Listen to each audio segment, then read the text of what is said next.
this video, papakita namin sa inyo yung process na kung paano namin kinuha si Papa from one cemetery, ita-transfer natin to another cemetery. So, pagkaalis ko ng Philippines, last March, yun, pagbalik ko dito sa Australia, nagkausap-usap kami magkakapatid na tawag dito, gawa namin ng paraan para matingnan namin kung nandun pa yung buto ni Papa sa Makati para mailipat namin sa puntod ni Mama para magkasama sila. So, ang nangyari is, makikita nyo in the whole video kung ano yung process at saka yung living na nangyari. So, stay tuned and mamaya explain ko sa inyo kung paano yung proseso na paano namin nakuha yung buto ni Papa. So, ay, alak ko.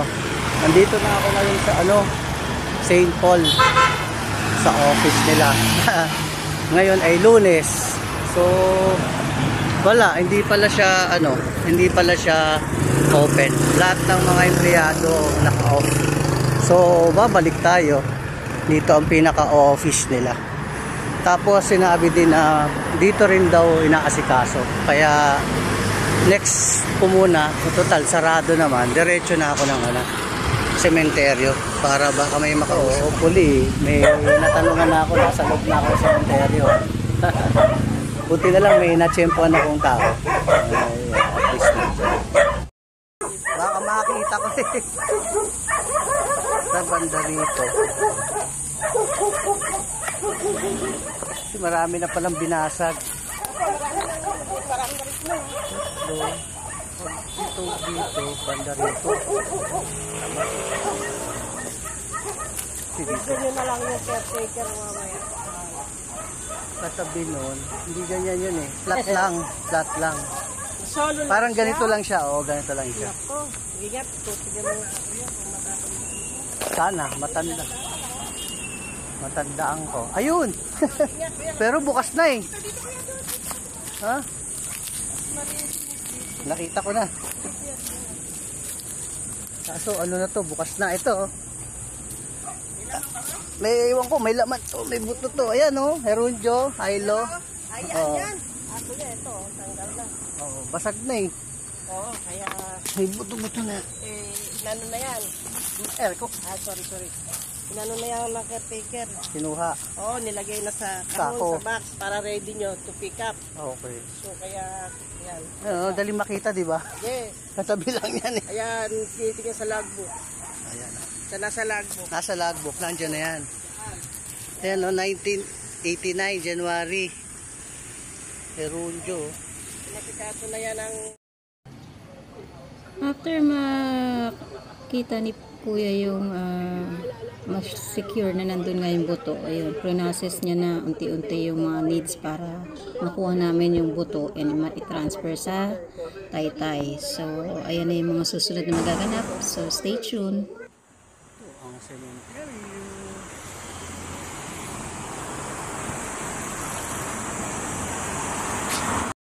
Kaya mainam tatlo ang sinulatan. Mayroon siya talagang nakasulat sa sako. Bawat sako sinusulatan. Hindi pwedeng wala kasi maliligaw. Pag namali sa isa niyan, meron pang logbook.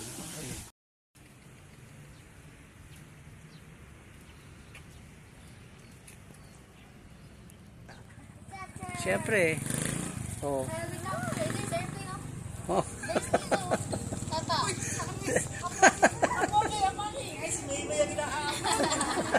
Yaya.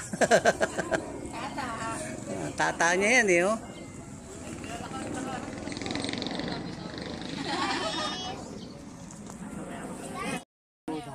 Ganda na eh. Bermuda siya lahat.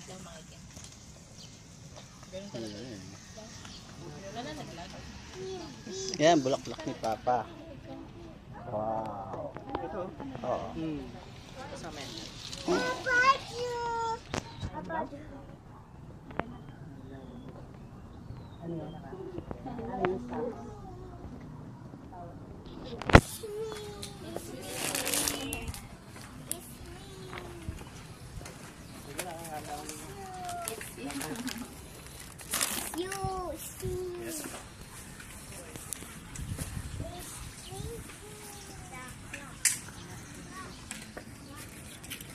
kasindihan.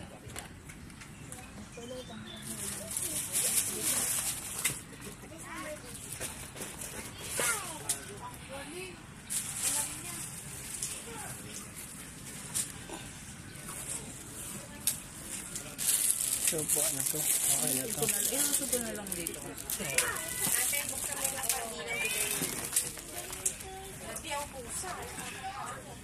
So, buwan lang to. Kasi, mag-ano tayo sa table. Yan.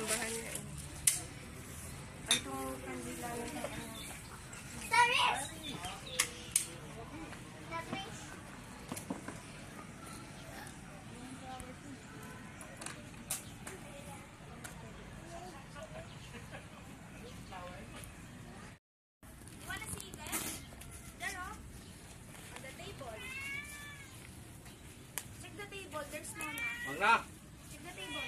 Labay! Ayaw nang sumama sa akin.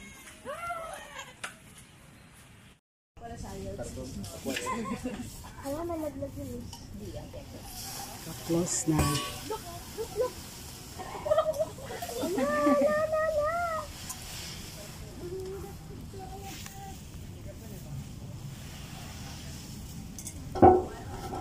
Close na. Sama na si Lolo. Thank you! Oh, where's Lolo and Lola?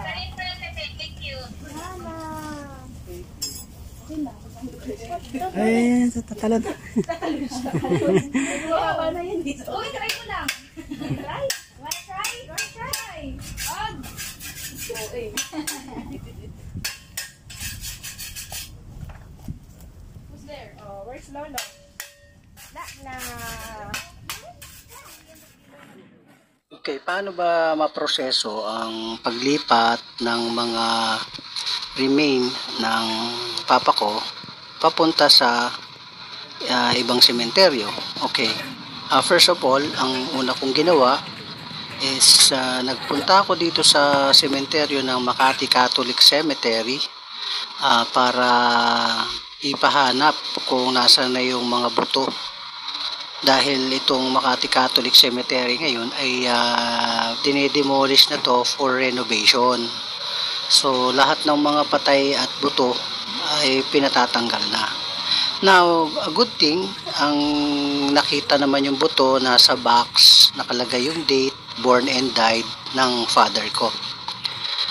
Then, bibigyan ka ng itong tinatawag na parang referral na nasa kanila yung record ng mga remains ng father ko.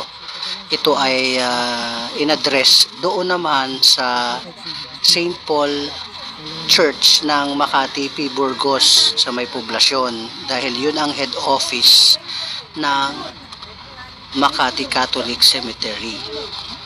After ko madala yung referral ng sepulturero, dumiretso ako ng St. Paul Church dito sa P. Burgos poblasyon, and dito pinasa ko yung dokumento ng death cert, yung referral, and nagbayad ako ng exhumation at saka nung permit to transfer sa dyan sa St. Paul Church. So, ang binayaran dito kulang-kulang nasa 4,000 din ang lahat-lahat, no? After mo ma-secure yung permit na yan, dadalhin mo naman yan doon sa may munisipyo ng Makati kung saan nakakasakop yung sementeryo. So, nagpunta kami sa Makati munisipyo, at doon ako nagtungo sa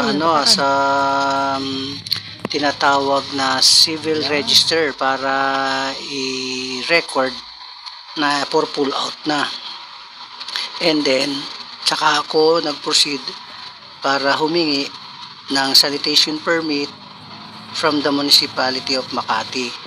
Yun naman may bayad din, at Ang bayad doon ay 1,500. Then, after ko mabayaran, masecure lahat yon, tsaka ka ngayon babalik sa sementeryo ng Makati Catholic para i-pull out. But then again, bago mo siya i-pull out, make sure na meron kang paglilipatan na kung saan ay meron na nga kaming nabili dito sa may St. John Columbari, sa may Loyola Taytay. Diyan nilibing ang aking mother noong last February 2024. At plano nga namin na pagsamahin sila. So this time, nagbayad muna kami dito sa St. John Columbari Loyola Taytay ng pahukay. So ang pahukay dito is 22,000, no? So yun yung binayaran namin para lang mahukay siya, and schedule namin kung kailan ipililibing ang father. So nung na-schedule na, kinuha namin yung buto naman dito galing sa Makati Catholic, and sealed, naka-box with tag ng board and date ng father ko. At saka naman namin dinala dito sa bagong paglilipatan na paglilibingan ng bago. So ang tawag doon is parang nililibing ulit. So ganoon lang, no? Kailangan pala sementeryo ka muna, may ka ng permit sa sepulturero na katibayan na nandoon yung buto or yung mga buto ng naiwan mo sa namatay. And then tsaka ka ngayon pupunta sa St. Paul Church kung saan nakakasapok, kasi Makati Catholic Cemetery, so church ang nakakasapok niyan. Then bayad ka ng permit doon para to justify na pinupulat mo na sa kanila. And then hingi ka naman ng permit, ng sanitation permit, exhumation permit sa munisipyo, para naman ito mawala yung record nila sa kanilang syudad at ililipat sa syudad ng Taytay. Ganon din, pagdating mo sa Taytay, Loyola, bayad ka muna ng paglilibingan, tapos hingi ka rin na isasubmit mo rin yung record sa civil register naman ng Taytay at saka ng Columbari kung saan siya inilibing. So yun po yung procedure para step by step na para mailipat mo yung buto. 바람이 불어온 그 밤에 꺼진했던 조각들이 난 떠올라 순간에 falling down, 감추려 애썼던 마음 다 들킬까봐 도망가